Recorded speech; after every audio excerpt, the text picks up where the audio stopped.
Topic start करते हैं।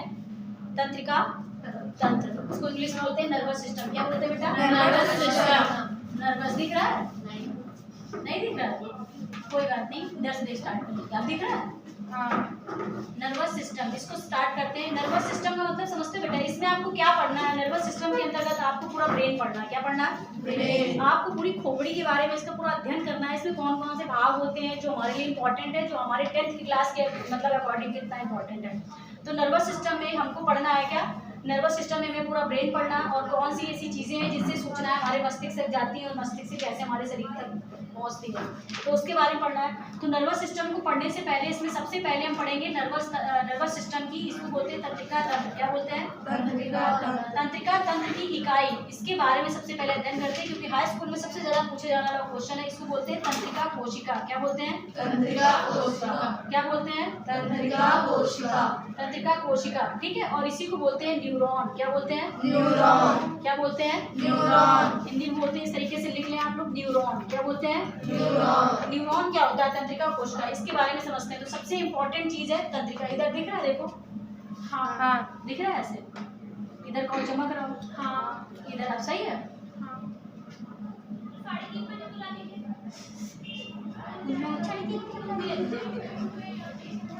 ठीक है। अब ये देखो, ये डायग्राम बेटा हाई स्कूल में शायद आप लोग 9th में भी पढ़ के आए हैं। अगर कुछ लोगों ने कायदे से पढ़ाई किया होगा तो वो लोग जो है आप पढ़ के आए होंगे पक्का।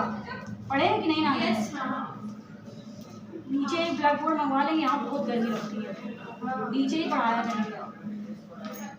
ठीक है, चलिए बात करते हैं तंत्रिका। अब ये क्या है? तंत्रिका, ये तंत्रिका कोशिका है। क्या है ये? तंत्रिका कोशिका। सबसे पहले पढ़ने से पहले हमको क्या पढ़ना है? तंत्रिका तंत्र। तो तंत्रिका तंत्र को आगे हम पढ़ाएंगे, बहुत सारे भागों से मिलकर बने होते हैं। इसका फोरब्रेन होता है, मिडब्रेन होता है, central nervous system, peripheral nervous system, auto nervous system, कई सारे भाग होते हैं। लेकिन सब कुछ पढ़ने से पहले हमें क्या पढ़ना है? तंत्रिका कोशिका। क्योंकि तंत्रिका तंत्र की इकाई क्या है? तंत्रिका कोशिका। इसको हम क्या कहते हैं? न्यूरॉन। न्यूरॉन कहते हैं, ठीक। और ये है तंत्रिका कोशिका जो सूचनाओं को मस्तिष्क तक ले जाने का काम करती है। बात समझ में आ गई? तो ये है तंत्रिका कोशिका, कुछ इस तरीके से डायग्राम है। ये क्या है? केंद्रक। क्या है ये?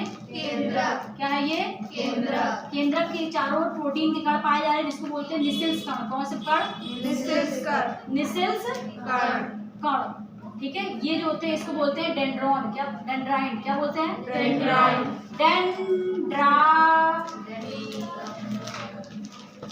डेंड्राइट्स। क्या बोलते हैं? डेंड्राइट्स। इसको बोलते हैं डेंड्रॉन। तो इंग्लिश में नाम लिखते हैं तो इंग्लिश में ही होता है डेंड्रॉन। क्या बोलते हैं? डेंड्रॉन। डेंड्रॉन बोलते हैं। इसको क्या बोलते हैं? एक्सॉन। क्या बोलते हैं? एक्सॉन। एक्सॉन बोलते हैं। क्या बोलते हैं? एक्सॉन। एक्सॉन या एक्सॉन पढ़ते हैं, ठीक। तो ये नाम आपको याद रखने पड़ेंगे तंत्रिका कोशिका। सबसे इंपॉर्टेंट बात, तंत्रिका कोशिका जो होती है बेटा, ये 3 भागों से मिलकर बनी होती है। सबसे पहला भाग होता है कोशिका काय। क्या भाग होता है? कोशिका काय। क्या भाग होता है? कोशिका काय। दूसरा भाग आपका होता है डेंड्रॉन या डेंड्राइट्स। क्या होता है? डेंड्रॉन या डेंड्राइट्स। या फिर डेंड्राइट्स। क्या पढ़ेंगे? डेंड्राइट्स। क्या पढ़ेंगे? तीसरा क्या पढ़ेंगे? एक्सॉन। क्या पढ़ेंगे? एक्सॉन। एक्सॉन पढ़ेंगे। तो सबसे पहले हम पढ़ेंगे कोशिका काय के बारे में। किसके बारे में? कोशिका काय। इसी को बोलते हैं साइटोन। जिसको गर्मी लगे पंखा कर सकते हैं अपने हाथ से, ठीक है, साइटोन। और ये डेंड्रॉन डेंड्राइट्स लिखा है और ये एक्सॉन है। क्या है ये? एक्सॉन है। बात समझ में आ गई? तो सबसे पहले समझते हैं इसमें जो कोशिका काय भाग है वो क्या है, ठीक है। कोशिका अपने कर लो, ठीक है, उसके ना करें। तो अब इसमें देखो ये क्या है? तंत्रिका कोशिका है। क्या है ये? तंत्रिका कोशिका। तो सबसे पहले तंत्रिका कोशिका के बारे में कुछ विशेष जानकारी जो आपको पता होनी चाहिए कि तंत्रिका कोशिका हमारे शरीर की सबसे लंबी कोशिका है। हमारे शरीर में जितनी भी कोशिकाएं पाई जाती हैं, हमारे शरीर में सबसे लंबी कोशिकाएं में से कौन सी कोशिका? तंत्रिका कोशिका। ये तंत्रिका कोशिका जो होती है बेटा, ये हमारे शरीर की, इसके में लिख लें सारे पॉइंट, ये हमारे शरीर की सबसे लंबी कोशिका होती है। कैसी होती है? सबसे लंबी कोशिका होती है। इसका जो लंबाई होती है वो 1.5 मीटर तक होती है। कितनी होती है? 1.5 मीटर। 1.5 से मीटर आप बोल सकते हो, 1.5 से 2 मीटर तक होती है। कितनी होती है? 1.5 से 2 मीटर। तंत्रिका कोशिका का काम क्या होता है? तो ये सूचनाओं को मस्तिष्क तक ले जाती है। सूचनाओं को क्या करती है? मस्तिष्क तक। मस्तिष्क तक ले जाती है, दिमाग तक हमारी ले जाती है, ब्रेन तक पहुंचाती है। तभी तो चीजें हम समझेंगे। जब हमारी सूचनाएं ब्रेन तक जाएंगी तभी तो हम बोल पाएंगे, समझ पाएंगे। लेकिन ये सारी चीजें विदिन सेकंड के अंदर हो जाती हैं। बात समझ रहे हो? तो सबसे लंबी कोशिका मनुष्य के शरीर, तंत्रिका कोशिका मनुष्य के शरीर, ये तंत्रिका तंत्र की इकाई भी होती है। पहला पॉइंट क्या बताओगे? तंत्रिका तंत्र की क्या होती है? इकाई। इकाई होती है, तंत्रिका तंत्र की इकाई होती है, और ये मनुष्य के शरीर की सबसे लंबी कोशिका होती है। मनुष्य के शरीर की सबसे लंबी कोशिका होती है, और इसकी लंबाई कितनी होती है? 1.5 से 2 मीटर। और ये क्या करती है? सूचनाओं को मस्तिष्क तक ले जाने का कार्य करती है। और ये निम्नलिखित 3 भागों से मिलकर बनी होती है। कितने भागों से? 3 भागों से। कौन कौन से? बोलो। ये कोशिका काय क्या है? तो ये वाला पोर्शन जो आपको दिख रहा है, ये वाला पोर्शन आपका है कोशिका काय। क्या है ये? कोशिका काय। और ये वाला जो भाग डेंड्रॉन डेंड्राइट्स दिख रहा है, तो ये वाला जो भाग दिख रहा है ये डेंड्रॉन होता है। क्या होता है ये? डेंड्रॉन। और ये जो आपको रोए के समान संरचना लिख रही है, ये डेंड्राइट्स होती है। क्या होती है? डेंड्राइट्स। ये क्या है? डेंड्राइट्स है। ये क्या है? डेंड्राइट्स। और ये जो खांच दिख रही है ना, ये खांच, ये है क्या? डेंड्रॉन है। क्या है ये? डेंड्रॉन। और लास्ट में आपको एक स्ट्रक्चर दिख रहा होगा, इसको बोलते हैं एक्सॉन। क्या बोलते हैं? एक्सॉन। तो सबसे पहले कोशिका काय समझते हैं, इसमें क्या लिखना है। तो कोशिका काय क्या होता है? ये तंत्रिका कोशिका का सबसे ऊपरी भाग होता है। ये तंत्रिका कोशिका का सबसे ऊपरी भाग, जिसके मध्य में एक केंद्रक होता है। क्या होता है? केंद्रक। इसके मध्य में एक केंद्रक होता है। इसके चारों ओर प्रोटीन के कण पाए जाते हैं, जिसे निसिल्स कण कहते हैं। क्या कहते हैं? निसिल्स कण। कोशिका काय सबसे पहले समझो। कोशिका काय तंत्रिका कोशिका का सबसे ऊपरी भाग कोशिका काय कहलाता है। इसके मध्य में एक केंद्रक होता है। केंद्रक के चारों ओर कुछ प्रोटीन के कण पाए जाते हैं, जिसे निसिल्स कण कहते हैं। बात समझ में आ गई? इतना ही आपको क्या लिखना है? अब आ जाओ डेंड्रॉन और डेंड्राइट्स। डेंड्रॉन क्या होते हैं?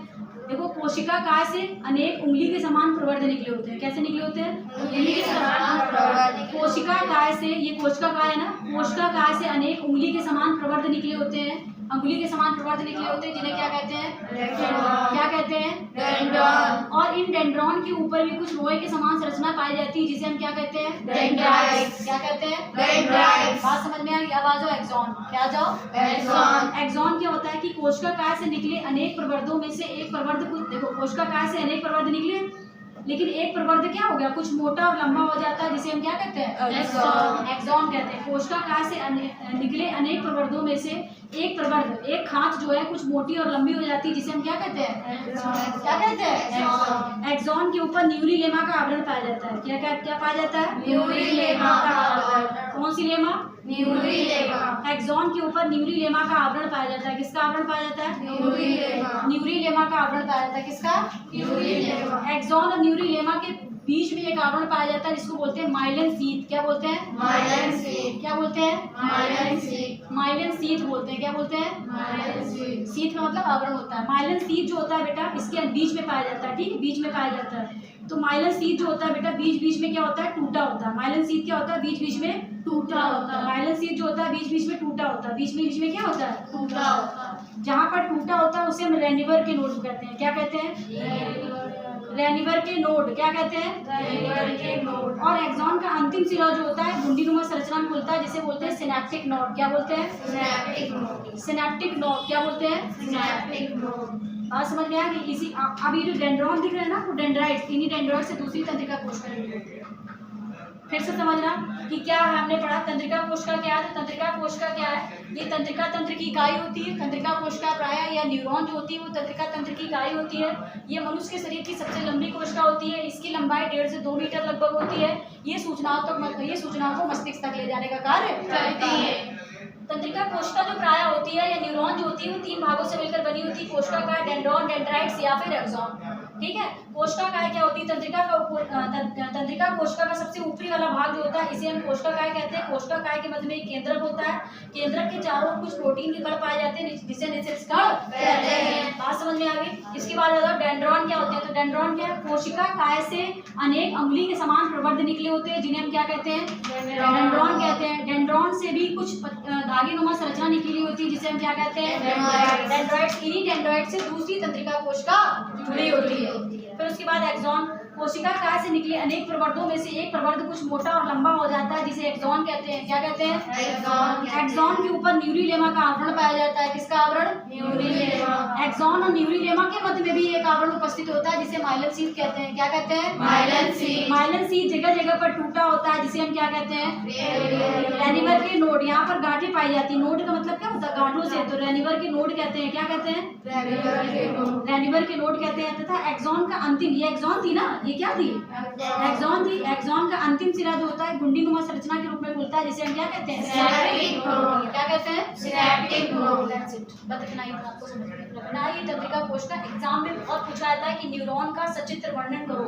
4 नंबर में पूछा जाता है, न्यूरॉन का सचित्र वर्णन करो। अभी ये तंत्रिका कोशिका जो होती है बेटा, ये तंत्रिका कोशिका, ये जो कोशिकाएं होती है 3 प्रकार की होती है। एक संवेदी कोशिका, चालक कोशिका, मिश्रित कोशिका। ठीक है, ये कोशिकाएं कितने प्रकार की होती है? तीन प्रकार की। कितने प्रकार की? 3। एक चालक कोशिका, पहले तो संवेदी कोशिका बोलो, संवेदी कोशिका और चालक कोशिका, मिक्स कोशिका। मिक्स मतलब मिश्रित कोशिका। कौन सी? मिश्रित कोशिका। तो सबसे पहली कोशिका होती है जो संवेदी कोशिका होती है, ये सूचनाओं को मस्तिष्क तक ले जाने का काम करती है। कौन सी? संवेदी कोशिका। संवेदी कोशिकाएं सूचनाओं को मस्तिष्क तक ले जाने का कार्य करती है। और जो चालक कोशिकाएं होती है वो क्या करती है? मस्तिष्क से सूचनाओं को अंग तक लेके आती है, तब चीजें हमें समझ में आती है कि हमें क्या करना है। ये सूचनाओं को क्या करती? मस्तिष्क से सूचनाओं को शरीर के अंग तक लेके आती, तब पता चलता है कि हमें क्या करना होता है। कौन? चालक कोशिका। संवेदी कोशिकाएं सूचनाओं को ले गई, चालक कोशिकाएं सूचनाओं को मस्तिष्क से बाहर लेके आए, कार्य अंग तक पहुंचाया, तब हमने कार्य किया। मिक्स कोशिकाएं क्या होती है? ये चालक कोशिकाएं और संवेदी कोशिकाओं के लिए मार्ग का प्रदान करती है, मार्ग को प्रदान करती है। मिश्रित कोशिकाएं, बात समझ में आ गई? इन दोनों का मिक्सर होता है। ठीक है, वो नेक्स्ट वीक में हम पढ़ा देंगे, एक बार फिर से ओरली समझा देंगे। आज के लिए इतने ही रखते हैं। धन्यवाद।